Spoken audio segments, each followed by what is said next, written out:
Let's make this plate in Blender, and this is a museum of Mahmoud.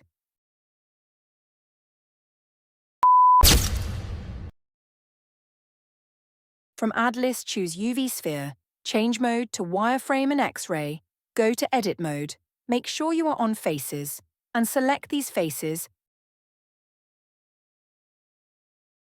Click on Vertex, choose Invent. Right-click, press Delete. Choose Faces.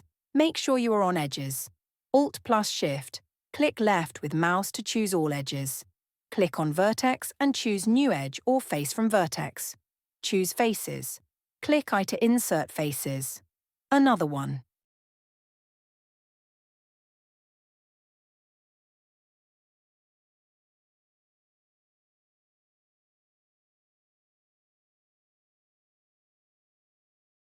Now give to Solidify from Modifier to increase thickness.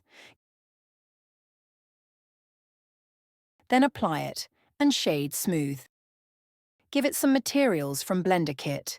It is a magic, isn't it? Subscribe now to watch more 3D magic. Don't forget to be happy. It's a museum of Mahmoud.